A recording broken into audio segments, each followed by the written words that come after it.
Bon, je pense qu'on peut commencer. Bonjour à tous et à toutes et merci de vous joindre à nous pour le webinaire d'aujourd'hui sur les nouveaux arrivants.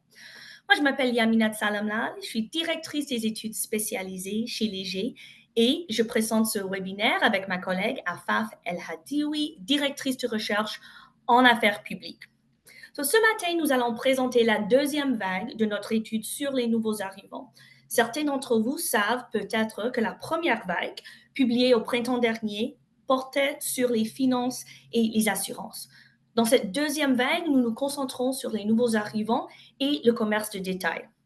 Et juste pour clarifier, lorsque nous parlons des nouveaux arrivants dans le cadre de cette étude, nous faisons référence à ceux qui sont arrivés au Canada au cours des 10 dernières années.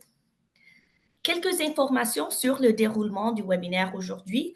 Nous allons présenter le webinaire, les résultats de notre étude, puis nous aurons une période de questions. Donc, n'hésitez pas à mettre vos questions dans le chat de questions-réponses ci-dessous. Et ce webinaire sera enregistré et vous sera envoyé au plus tard demain. Donc, c'est parti. Afaf, je te laisse prendre la parole. Ok. Merci Amina. C'est avec un grand plaisir que je présente aujourd'hui cette étude, mais aussi une certaine émotion. Donc, étant moi-même arrivée au Canada il y a près de 5 ans, donc les résultats me rappellent les défis des premières années, mais aussi l'excitation de découvrir un nouveau pays, puis de s'y sentir petit à petit chez soi. C'est pour ça qu'avant de présenter les résultats, j'aimerais ça qu'on prenne un moment pour réfléchir aux raisons pour lesquelles les nouveaux arrivants méritent toute notre attention et pourquoi il est essentiel de décoder les nouveaux arrivants. On sait que les nouveaux arrivants arrivent au Canada pour des raisons diverses, que ce soit à la recherche d'opportunités économiques, d'éducation, pour des raisons de regroupement familial ou encore dans le cadre de demandes d'asile. C'est donc loin d'être un groupe homogène. Donc, c'est plutôt une mosaïque d'expériences et de perspectives qui sont différentes. Donc, ils et elles ont des parcours qui sont uniques et ils contribuent de manière significative à la croissance et à l'évolution du Canada. Donc, comprendre cette diversité, ce n'est pas uniquement une opportunité, c'est vraiment une nécessité pour prendre des décisions qui sont éclairées. Et on sait que les nouveaux arrivants, ils font pas seulement partie de la société, ils sont des moteurs de progrès. Donc, comme on peut le voir ici, ils font avancer des domaines tels que la recherche scientifique, la technologie, les soins médicaux, la créativité. Donc, ici, on voit quelques-uns des nombreux secteurs auxquels contribuent les immigrants, mais notons que près d'un tiers des entrepreneurs canadiens sont des immigrants, 37% de nos médecins viennent d'ailleurs et 24% des entraîneurs sportifs proviennent de l'étranger. Donc, malgré les défis, ben, l'immigration, elle continue d'enrichir et de renforcer le Canada de multiples façons. Et donc, pourquoi c'est important de comprendre les nouveaux arrivants? Je pense que on est tous d'accord ici, puis c'est certainement pour ça que vous êtes nombreux à être avec nous aujourd'hui. On est d'accord pour dire que l'immigration, ben, ce n'est pas une question secondaire, c'est vraiment au cœur de l'avenir du Canada. En 2021, les immigrants représentaient près d'un quart de la population. Donc, avec la baisse des taux de natalité, les nouveaux arrivants, ben, ils occupent un rôle important dans la main-d'œuvre et dans la croissance économique. Et donc, que ce soit en matière de politique publique, de stratégie de marque ou d'infrastructure, c'est vraiment essentiel de prendre en considération cette population qui est en pleine croissance. Dans notre dernier webinaire, on avait partagé cette même page, mais les chiffres étaient différents. Donc, vous le savez certainement que le gouvernement a récemment réduit les cibles d'immigration pour répondre à des préoccupations concernant le logement et les infrastructures de santé. Donc, l'objectif de cet ajustement est justement d'équilibrer la croissance démographique avec la capacité des infrastructures. Mais ce débat concernant la pression que porte l'immigration sur les infrastructures, ben, ça soulève une question qui est importante, qui est est-ce qu'on en fait suffisamment pour soutenir l'intégration puis garantir les ressources nécessaires à la réussite de ces nouveaux arrivants qui, comme on l'a vu, ont un apport considérable, pardon, dans le pays. Et avant de répondre à cette question-là, on voulait savoir ben, que pensent les Canadiens des objectifs en matière d'immigration. Parce que finalement, ben, l'immigration, elle touche tout le monde, du fait qu'elle a un impact sur les ressources et les infrastructures. Donc, on a interrogé la population générale pour connaître l'opinion sur le plan révisé pour 2025-2027. Puis, ce qu'on voit ici, c'est que 3 Canadiens sur 5 estiment que les cibles d'immigration sont trop élevées. Donc, c'est une opinion qui demeure inchangée malgré les récentes réductions qui ont été mises en place. Et quand on leur a demandé leur avis sur les changements qui ont été apportés aux cibles récemment, 59% des Canadiens se disent favorables. Donc, ça reflète les préoccupations concernant la pression sur les ressources et la nécessité aussi de trouver des solutions à ces défis. On peut penser que les nouveaux arrivants au Canada ont un point de vue complètement différent sur la question. Mais ce n'est pas exactement le cas. Donc, ce qu'on voit, c'est que 45% des nouveaux arrivants estiment que le Canada accueillera trop d'immigrants. Et lorsqu'on regarde les résultats plus en détail, pour les nouveaux arrivants qui vivent au Canada depuis plus longtemps, donc qui sont arrivés au Canada il y a 6 à 10 ans, ben, leurs opinions se rapprochent encore davantage de la population générale. Euh, on sait aussi que l'intégration, ben, elle arrive avec certains défis. Et en arrivant dans la société canadienne, les expériences que les nouveaux arrivants vont avoir vont influencer leur perception de la société canadienne et de ses valeurs. C'est peut-être anecdotique ce que je vais vous raconter, mais quand je suis arrivée ici, j'avais des amis qui étaient déjà établis. Et dans ces amis-là, ben, il y avait 2 groupes. Le premier me disait que le Canada était un pays qui est peuplé d'êtres angéliques. Et le second groupe, il me conseillait de me méfier. La raison, c'est que ces 2 groupes ont eu des expériences très différentes à leur arrivée ici. Puis la réalité, ben, ça se trouve quelque part entre les deux. En tout cas, c'est ce qu'on voit ici dans les résultats. Donc, lorsqu'on leur demande comment ils perçoivent le niveau de racisme au Canada, 4 nouveaux arrivants sur 10 estiment que les Canadiens sont racistes. Donc, une perception qui semble se renforcer avec le temps. Quand on regarde auprès de ceux qui vivent au Canada depuis 6 à 10 ans, c'est 45%. Et pour ceux qui sont présents depuis 5 ans ou moins, c'est 36%. Donc, c'est légèrement inférieur chez les nouveaux arrivants récemment arrivés. Puis, c'est intéressant. Une partie de la population canadienne générale partage également cette opinion. Donc, quand on regarde ici, quand on a posé la question à l'ensemble de la population, c'est 47% qui nous ont déclaré penser que les Canadiens sont racistes. Donc, ce qu'on voit de manière générale, c'est un portrait qui est mitigé. Donc, même si les nouveaux arrivants, ils ne ressentent pas que la société elle est activement contre eux, ben, ils ne l'aperçoivent pas non plus comme pleinement accueillante. Et pour bien décoder les nouveaux arrivants, c'est également important de prendre en compte leur composition démographique particulière. Donc, les nouveaux arrivants, ils se distinguent démographiquement de la population générale. Une des différences, c'est le niveau d'éducation. Donc, le niveau d'éducation est plus élevé chez les nouveaux arrivants, mais aussi une différence majeure et c'est au niveau de l'âge. Donc, la majorité des nouveaux arrivants ont moins de 55 ans. Donc, ils sont significativement plus jeunes que l'ensemble de la population canadienne.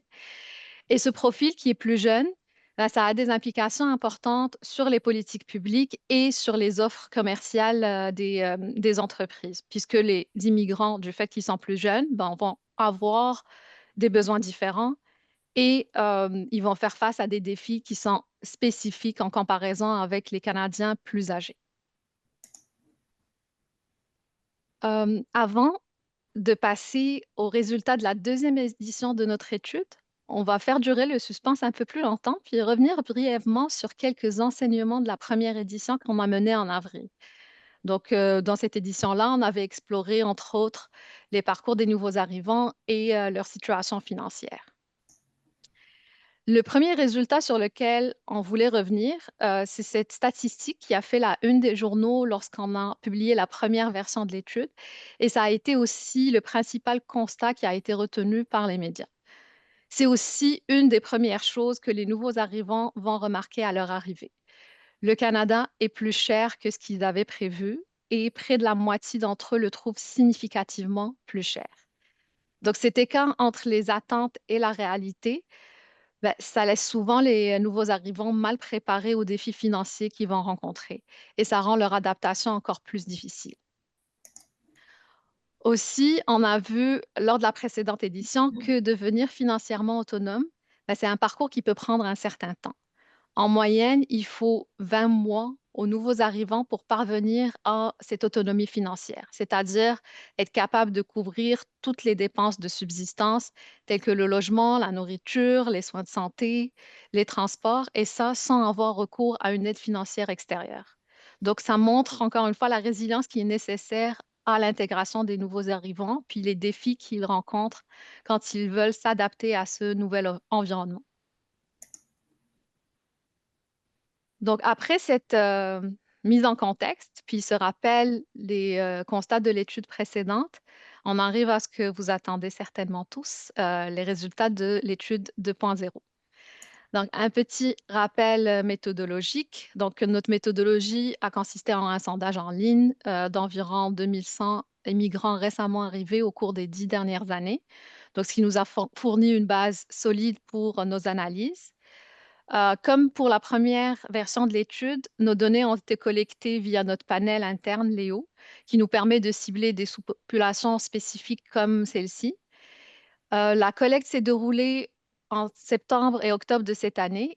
Et pour nous assurer d'avoir des résultats représentatifs de la population des nouveaux arrivants, on a pondéré les résultats en utilisant les données du dernier recensement de 2021. Donc, on en a parlé plus tôt, on a parlé du coût de la vie et du délai pour atteindre l'autonomie financière. Ici, on voit aussi la pression financière comme un défi récurrent. Donc, on a demandé aux nouveaux arrivants comment ils décriraient leur situation financière, la situation financière de leur ménage aujourd'hui. Et 51% d'entre eux la qualifient de mauvaise, alors que cette proportion est de 34% seulement auprès de la population canadienne générale. Au Québec, ce qu'on voit, c'est que la proportion des nouveaux arrivants qui nous disent que leur situation est mauvaise, elle est inférieure, elle est de 44%. Donc, le défi financier est présent également au Québec, mais dans une moindre mesure. On a vu aussi dans notre précédente édition que 7 nouveaux arrivants sur 10 sont venus au Canada pour des raisons économiques, donc notamment pour un meilleur niveau de vie. Donc, ce qu'on se constate avec ces résultats-là, c'est que beaucoup d'entre eux vont avoir de la difficulté à atteindre la stabilité qu'ils espéraient. Et Afaf, si je peux juste me permettre, plus tard dans le webinaire, nous verrons comment leur situation financière se reflète dans leur comportement d'achat.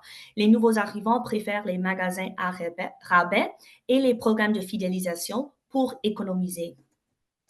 Ouais. Puis c'est vraiment un très bon point parce que c'est certain que toute économie est la bienvenue, surtout si on regarde ben, le résultat suivant. Environ 6 nouveaux arrivants sur 10 se retrouvent à marcher sur une corde raide financière. Donc, ils gagnent tout juste assez ou parfois moins pour couvrir leurs dépenses. Donc, ce qu'on voit ici, c'est qu'un peu moins d'un quart nous disent que leurs revenus sont inférieurs à leurs dépenses et 35% nous disent que leurs revenus et leurs dépenses sont égaux. Donc, dans ce contexte précaire, ben, la moitié des nouveaux arrivants aussi nous disent s'inquiéter au moins occasionnellement de la sécurité de l'emploi au sein de leur ménage ou de la sûreté de leurs économies. On sait que le logement, c'est un élément clé pour la stabilité et l'intégration, mais ça reste un défi. Donc, avec les coûts des loyers, des hypothèques qui continuent d'augmenter. Au cours des 2 dernières années, 72% des nouveaux arrivants locataires ont vu leur loyer augmenter et c'est 40% des propriétaires qui ont dû faire face à des paiements hypothécaires plus élevés. Donc, ces pressions financières imposent des choix qui sont difficiles et les trois manières que les nouveaux arrivants nous ont mentionné mettre en place pour faire face à cette pression financière, c'est d'abord de réduire d'autres dépenses essentielles, d'épargner moins que prévu ou encore de cumuler plusieurs emplois ou de changer de travail pour joindre les deux bouts. Et on voit ces résultats auprès des nouveaux arrivants, mais vous êtes peut-être en train de penser que le défi du logement n'est pas unique aux nouveaux arrivants. Et vous avez raison. Dans la population générale, 36% nous ont dit qu'ils ont vu leur paiement hypothécaire augmenter et 70% ont constaté une hausse de leur loyer. Mais même si ce contexte-là touche l'ensemble de la population, les nouveaux arrivants vont faire face à des défis particuliers. Donc, plus de deux nouveaux arrivants sur cinq nous disent que leur statut de nouvel arrivant rend difficile la location d'un appartement ou l'obtention d'une hypothèque. Et comment on peut s'imaginer, ces obstacles sont particulièrement plus marqués au cours de leurs 5 premières années. Donc, c'est la moitié d'entre ces nouveaux arrivants-là qui rencontrent des difficultés à louer un logement ou à obtenir un prêt en raison de leur statut de nouvel arrivant. Et à ces défis-là, qui sont liés aux finances et au logement, s'ajoutent des défis du marché de l'emploi.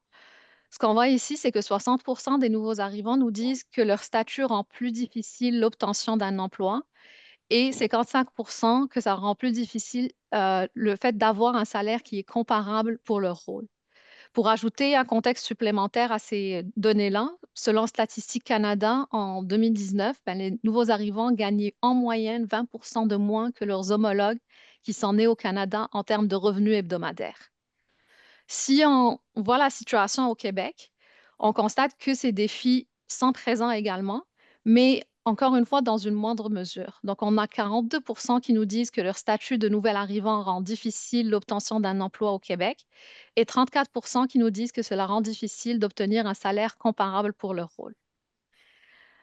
Maintenant, je vais laisser Yamina vous présenter les résultats concernant les habitudes d'achat des nouveaux arrivants en épicerie pour les produits de beauté, mais aussi quelles stratégies sont efficaces pour répondre à leurs besoins.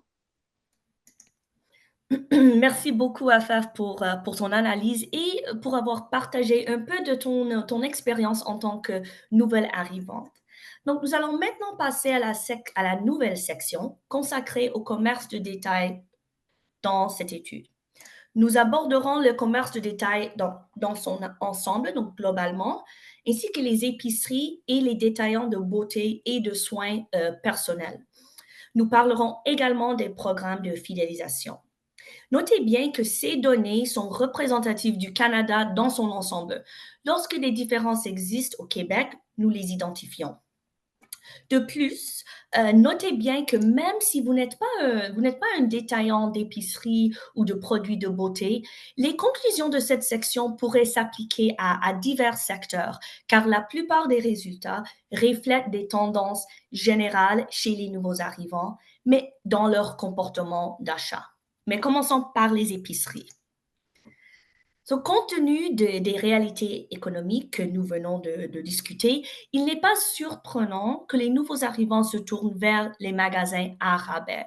Lorsqu'on leur demande, OK, quel est leur détaillant préféré pour faire leurs courses alimentaires, un quart, donc 24%, mentionne le Walmart, 20% Costco et 12% No Frills. Leurs origines culturelles jouent également un rôle important dans ces choix. Les Sud-Asiatiques préfèrent souvent Walmart et No Frills. Les Philippins favorisent Real Canadian Superstore et les personnes originaires du Moyen-Orient tendent à choisir Costco. Au Québec, les top 4 épiceries pour les nouveaux arrivants sont Maxi, Costco, Walmart et Super C. Et globalement, les épiceries performent bien. 92% des nouveaux arrivants se disent satisfaits de la disponibilité des produits alimentaires qui répondent à leurs besoins et préférences. Nous leur avons également demandé de réfléchir à leurs détaillants préférés et de nous dire dans quelle mesure ils étaient d'accord avec une série d'énoncés. 74% sont d'accord que leur détaillant préféré offrait une bonne variété de produits multiculturels. 63% sont d'accord que leur détaillant préféré comprenait les besoins des nouveaux arrivants. Et tout au long de cette présentation, vous verrez à quel point la disponibilité des produits est essentielle pour les nouveaux arrivants. Les nouveaux arrivants font principalement leurs courses en magasin avec seulement 18% qui achètent occasionnellement en ligne. Il existe quelques différences selon l'âge. Donc, les jeunes nouveaux arrivants, âgés de 18 à 34 ans, sont légèrement plus susceptibles de faire leurs courses en ligne, avec 22% qui effectuent une partie de leurs courses, de leur shopping en ligne. Cependant, pour les personnes de 55 ans et plus, les courses restent presque exclusivement en magasin. Donc, cela souligne l'importance pour les détaillants en alimentation, les épiceries, d'offrir une excellente expérience en magasin aux nouveaux arrivants. Et gardez ces chiffres en tête car ils changent considérablement lorsqu'on examine les détaillants de soins personnels et de produits de beauté. Et comme je l'ai mentionné plus tôt, les détaillants à rabais sont privilégiés. Lorsqu'on leur a demandé quels sont les facteurs les plus importants dans le choix d'un détaillant, 78% ont répondu le prix et 57% ont mentionné les rabais, les promotions. Cependant, un facteur déterminant pour un quart des nouveaux arrivants dans le choix d'une épicerie est la disponibilité des produits ethniques provenant de leur pays d'origine.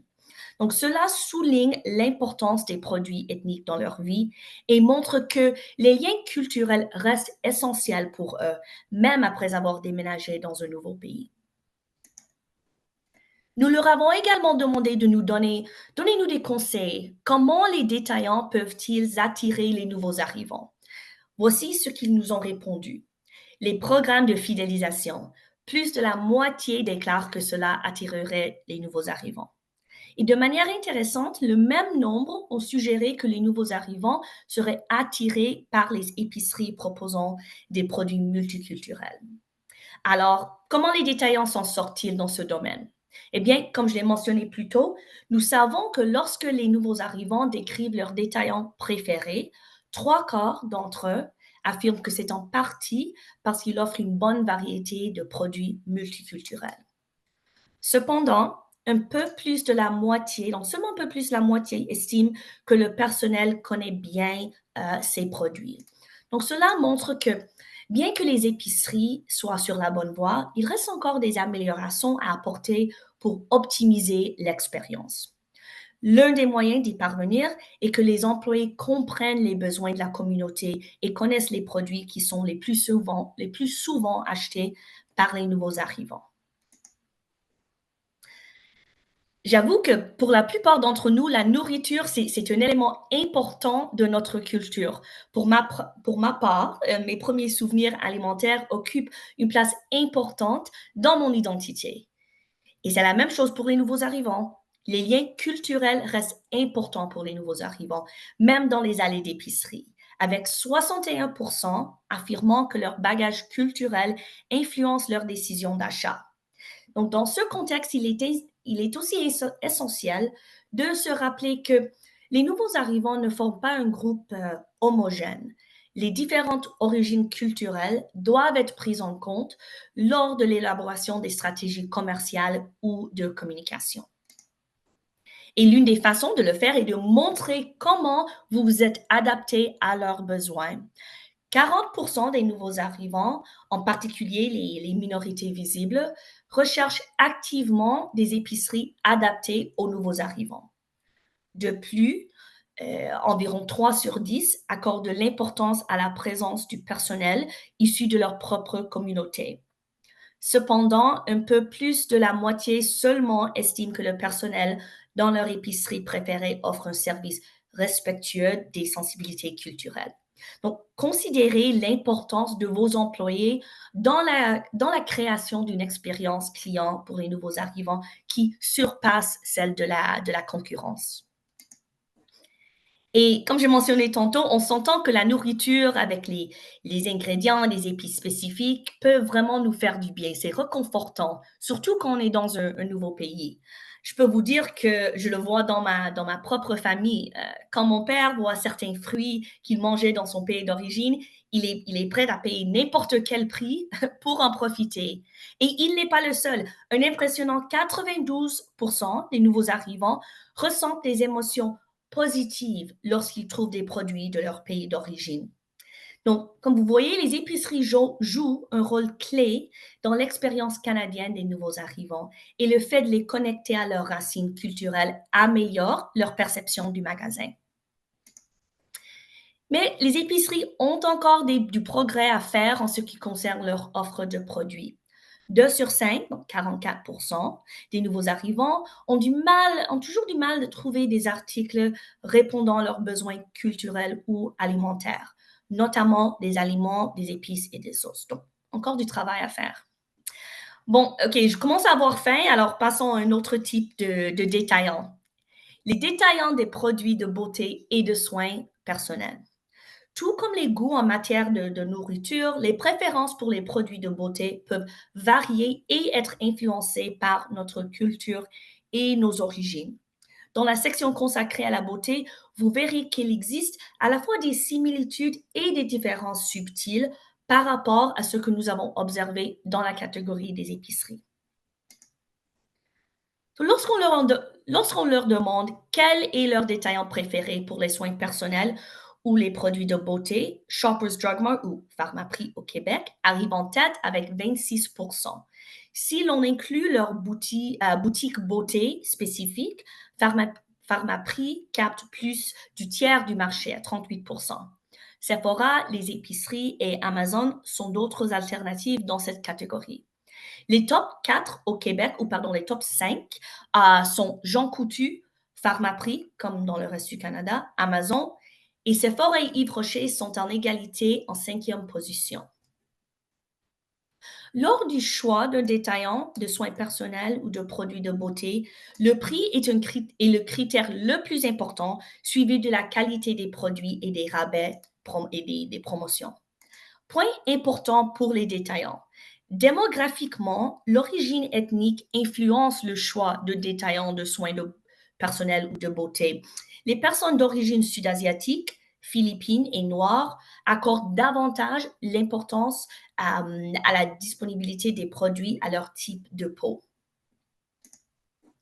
Et en ce qui concerne le lieu où ils magasinent, 55% achètent en magasin et 75% disent qu'ils préfèrent faire leur achat en magasin, au moins occasionnellement. Si vous vous rappelez, c'est très différent de ce que nous avons observé pour les épiceries, où 82% des nouveaux arrivants préfèrent magasiner en magasin. Donc, cela met en lumière le lien renforcé entre les nouveaux arrivants et les détaillants alimentaires, les épiceries, ainsi que l'impact plus large que ces derniers peuvent avoir sur leur intégration dans la société. Pour les produits de beauté et de soins personnels, l'expérience en magasin, ça reste importante, mais l'expérience en ligne sera également très significative pour les nouveaux arrivants. Et tout comme les courses alimentaires, les nouveaux arrivants rencontrent des difficultés à trouver les produits qu'ils recherchent. 38% des nouveaux arrivants affirment qu'ils rencontrent des difficultés à trouver des produits de beauté ou de soins personnels qui répondent à leurs préférences culturelles. Donc, cela représente une opportunité pour les détaillants de beauté. Les soins de la peau sont le produit numéro un, cité comme étant difficile à trouver pour ces personnes. De plus, 46%, donc presque la moitié, déclarent il est difficile de trouver des produits de beauté adaptés à mon teint, un pourcentage encore plus élevé chez les minorités visibles. Et 45% affirment il est difficile de trouver des produits de beauté qui répondent à mes besoins spécifiques. Là encore, ce chiffre est plus élevé parmi les minorités visibles. Et avant de continuer, Afaf, cela me rappelle un peu une discussion que nous avons eue tout à l'heure sur les produits capillaires. Oui, c'est vrai. Puis, si vous nous écoutez ce matin, vous avez peut-être remarqué que Yamina et moi, on a un point en commun. C'est que nous avons toutes les deux les cheveux bouclés. Et donc, on est très contente de voir arriver sur les tablettes plus de diversité dans les produits capillaires. Puis, on sait aussi que les marques, surtout en soins de peau puis de maquillage, elles sont plus nombreuses à mettre en place des gammes qui sont diversifiées de produits.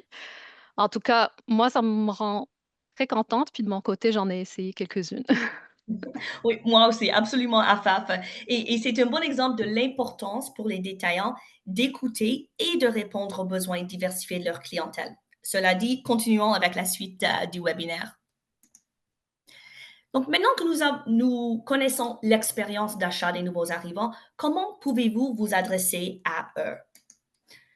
Les nouveaux arrivants veulent avoir l'impression que les détaillants s'adressent à eux. Un peu plus de la moitié des nouveaux arrivants s'accordent à dire que la publicité et les promotions ciblées aux nouveaux arrivants influencent leurs décisions d'achat. Et nous verrons sur la prochaine page quelles sont leurs sources d'influence lors de leur achat. Les réseaux sociaux sont le principal moyen par lequel les nouveaux arrivants découvrent de nouveaux produits ou magasins, en particulier chez les femmes, et ceux qui viennent d'arriver au Canada. Les 5 principales méthodes comprennent également les dépliants, bouche à oreille, les publicités et les critiques en ligne.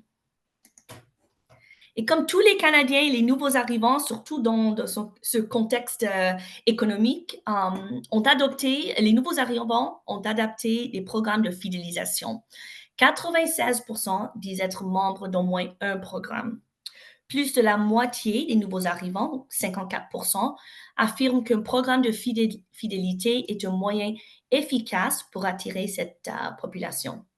Au Québec en particulier, quand on leur demande leur motivation pour adhérer à un des programmes de fidélisation, les nouveaux arrivants surindexent pour bénéficier des rabais et d'économies.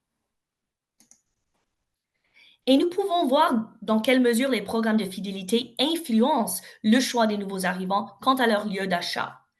Près de 3/4 des nouveaux arrivants disent qu'ils seraient susceptibles de changer de détaillant pour obtenir de meilleures récompenses de fidélité. Les détaillants doivent absolument prêter attention à cette statistique s'ils veulent conserver leurs clients actuels ou gagner du terrain dans ce marché. Cette statistique est encore plus marquée pour les détaillants de soins personnels, de beauté, atteignant 76%. Donc, ne sous-estimez pas l'intérêt et l'attrait des nouveaux arrivants pour les programmes de récompense. Pour revenir aux statistiques présentées plus tôt, lorsqu'on a demandé comment les détaillants peuvent attirer les nouveaux arrivants, la réponse numéro 1, en tant pour les épiceries que pour les soins de beauté, était de proposer des programmes de fidélité. Bien que nous ayons abordé de nombreux sujets dans cette section, je crois que les principaux constats à retenir pour les détaillants et les nouveaux arrivants sont la personnalisation, la promotion et l'expérience client. Afaf va maintenant nous présenter la dernière partie de notre webinaire. À toi, Afaf. Merci, Yamina. Donc, comme on l'a mentionné au début de ce webinaire, l'immigration est essentielle pour la réussite du Canada. Donc, c'est impératif que les nouveaux arrivants se sentent bien accueillis et s'intègrent pleinement à la société. Et pour faire le lien avec ce que Yamina a présenté, les détaillants ont un rôle à jouer dans ce processus-là. Donc, ce qu'on voit sur la page suivante, c'est que de nombreux nouveaux arrivants estiment que les détaillants jouent un rôle clé pour les aider à comprendre et à s'adapter à la culture canadienne. Donc, on le voit ici, ce sentiment est encore plus marqué envers les épiceries. Donc, près des 2 tiers, 65%, nous en dit que les épiceries jouent un rôle clé dans leur compréhension et l'adaptation à la culture. Ce qui n'est pas surprenant, vu ce que Yamina disait plus tôt, compte tenu de la fréquence des courses d'épicerie, puis du fait qu'une grande partie de ces achats est réalisée en personne. Ensuite, nous avons aussi voulu mieux comprendre l'expérience sociale des nouveaux arrivants et identifier si leur statut constitue un obstacle à leur intégration et à la création de liens d'amitié. Environ 4 nouveaux arrivants sur 10 nous affirment que leur statut de nouvel arrivant rend leur intégration dans la communauté et la création de relations plus difficiles. Mais quand on regarde ce chiffre en détail, la majorité on dit que cela rendait un peu plus difficile ces aspects. Donc, c'est les pourcentages que vous voyez sur les barres plus en gris. Et c'est uniquement 11% et 10%, donc les pourcentages sur la barre rouge, qui nous disent que cela a rendu leur intégration et la création d'amitié beaucoup plus difficile. Donc, ce qu'on comprend, c'est qu'il s'agit davantage d'un irritant plutôt que d'un véritable problème. Et malgré les défis que l'on a vus tout au long de cette présentation, 80% des nouveaux arrivants restent optimistes quant au fait que le Canada maintiendra ses valeurs de tolérance, de démocratie et de liberté. Et ce résultat est équivalent à celui qu'on observe au sein de la population générale. Quand on regarde les nouveaux arrivants au Québec, on voit encore plus d'optimisme, avec une proportion de 87% auprès des nouveaux arrivants de la province. Et avant de parler de ce résultat que vous voyez à l'écran, j'aimerais mentionner que dans la première édition de cette étude, on a posé la question suivante. Si vous deviez reprendre la décision, choisiriez-vous d'immigrer au Canada? Et 67% ont répondu que oui. On a reposé la question cette fois-ci et le résultat est resté exactement le même. C'est pour ça qu'on ne vous le montre pas aujourd'hui. Par contre, ce qu'on choisit de vous montrer, c'est une question qu'on a posée pour cette édition où nous avons demandé aux nouveaux arrivants s'ils prévoyaient de rester définitivement au Canada. Et trois quarts ont répondu que oui. C'est donc positif, mais c'est tout de même 26% qui quitteraient potentiellement le Canada. Donc, il y a encore des améliorations à apporter pour nous assurer d'une intégration adéquate. Et ce qu'on a vu, c'est que ben, les politiques publiques, mais aussi les détaillants peuvent jouer un rôle dans cette intégration-là. Donc, pour résumer, les faits saillants que l'on a pu voir aujourd'hui, on a 5 points. Donc, le premier, c'est que l'équilibre financier est difficile à atteindre pour les nouveaux arrivants. On a vu que les pressions financières pèsent beaucoup sur les nouveaux arrivants au Canada. On a vu aussi que les liens culturels comptent, qu'ils jouent des rôles importants dans les décisions et l'expérience d'achat, mais il reste encore des lacunes dans les rayons. Donc, de nombreux nouveaux arrivants éprouvent des difficultés à trouver des produits alimentaires qui répondent à leurs préférences culturelles. Et on a des défis similaires qui existent dans le secteur des soins personnels et de la beauté. On a vu aussi que, comme pour l'ensemble des Canadiens, ben, les nouveaux arrivants ont adopté les programmes de fidélité. Donc, il y a un défi, mais aussi une opportunité pour les détaillants pour maintenir des programmes de fidélité qui sont compétitifs et attrayants. Et enfin, on a vu qu'il y avait beaucoup d'optimisme et des opportunités pour les nouvelles arrivants. On a vu que les trois quarts prévoient de rester de façon permanente au Canada et que la plupart restent optimistes par rapport aux valeurs canadiennes. Avant de passer aux questions, je vais laisser Yamina vous présenter comment vous pouvez en savoir plus sur notre étude. Merci, Afaf, d'avoir si bien résumé les principales conclusions pour nous. Et c'est ça, avant de passer à la section questions-réponses, je voudrais prendre juste un instant pour passer en revue les différentes options disponibles pour cette étude. Donc, si les informations que nous avons partagées aujourd'hui vous ont intéressé et que vous souhaitez en savoir plus, n'hésitez pas à communiquer avec notre équipe Solutions Clients. Leur courriel est affiché à l'écran.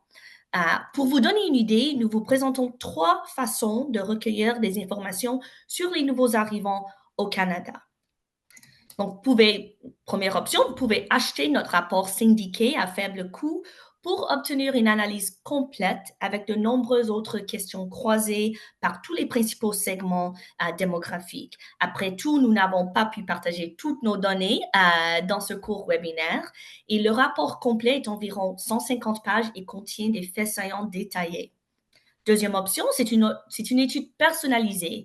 Donc, notre panel Léo est profilé selon de nombreux détails démographiques, y compris le statut de nouvel arrivant, et nous pouvons effectuer des recherches personnalisées grâce à notre formidable panel. Et enfin, si vous souhaitez cibler un groupe encore plus précis, comme les nouveaux arrivants d'un pays spécifique ou ceux vivant dans une ville particulière, nous avons notre équipe Léger Digital et sa solution Hard to Reach. Donc, cette option permet de cibler avec précision pour engager des sous-groupes spécifiques de nouveaux arrivants.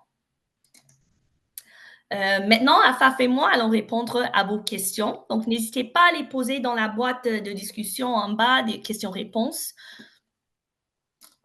Et puis, on peut commencer. Il y a une première question qui dit pourquoi avoir défini les nouveaux arrivants comme étant établis depuis 10 ans et moins, étant donné que les principaux défis sont vécus dans les toutes premières années.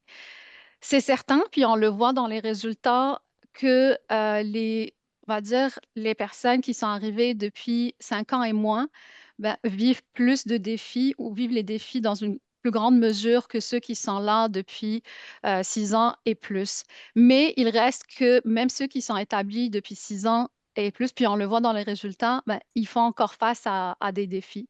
Puis il y a des éléments aussi comme l'attachement à la culture, les habitudes d'achat, etc., qui restent quand même, on va dire, caractéristiques des nouveaux arrivants, et ce, même s'ils sont là depuis plusieurs années. Donc, l'intérêt était quand même de nous intéresser aux nouveaux arrivants, mais pouvoir aussi inclure, euh, pouvoir étudier ces différences-là entre les nouveaux arrivants qui sont établis depuis plus longtemps et ceux qui sont là depuis quelques années uniquement.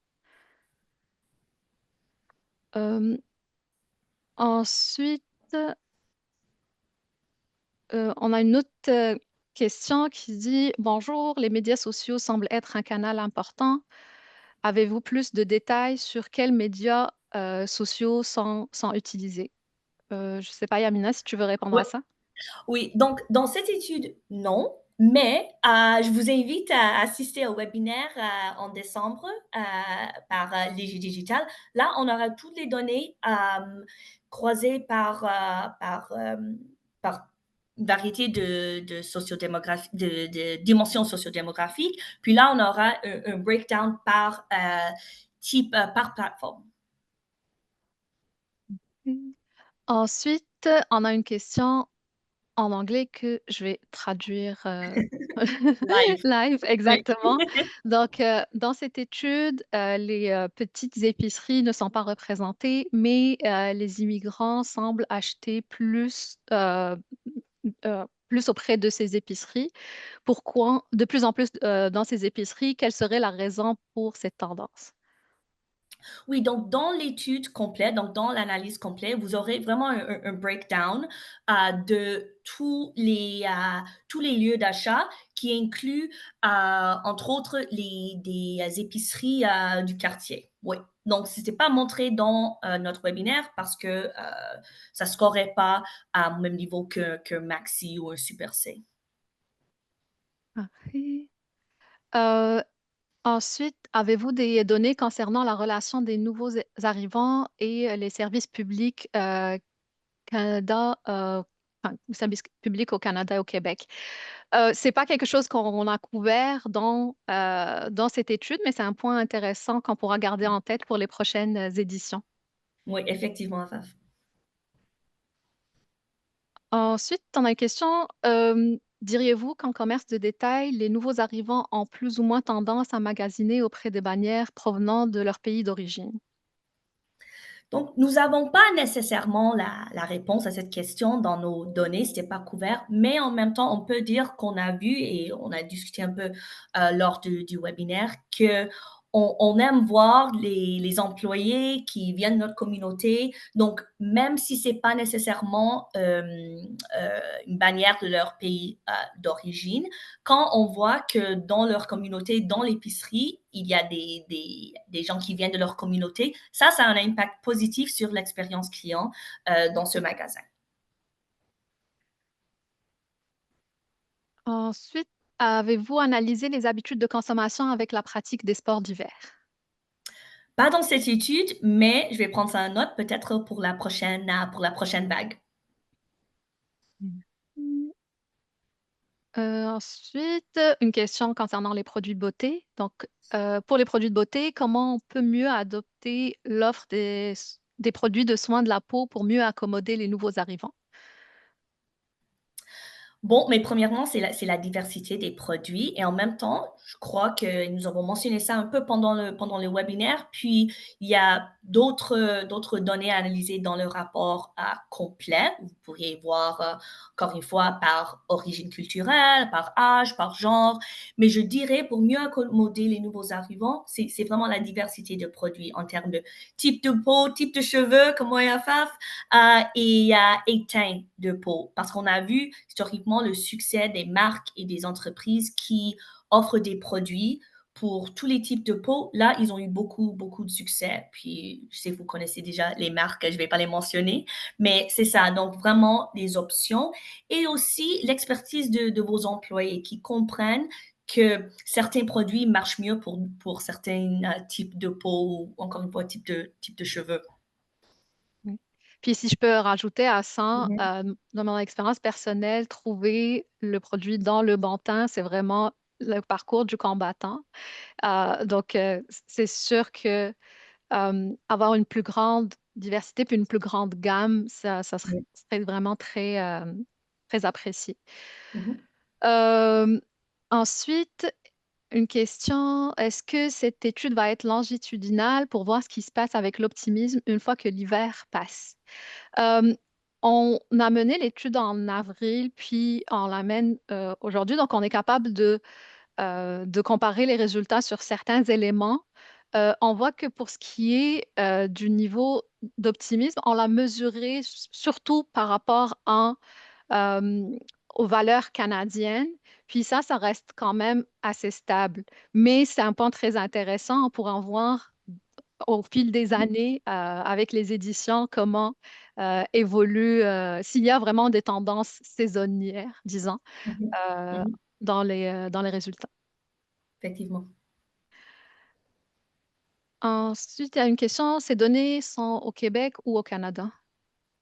Oui, donc globalement, lors du webinaire, c'est au Canada. Ici, il y avait des différences significatives au Québec mentionnées, mais dans le rapport au complet, vous verrez qu'on a encore une fois, je vais dire le breakdown plusieurs fois pendant cette période questions-réponses, là, par région, par genre. Donc, si vous souhaitez un rapport, une étude juste au Québec, vous pouvez toujours contacter Solutions Clients pour un rapport, pour une étude plus personnalisée à vos besoins.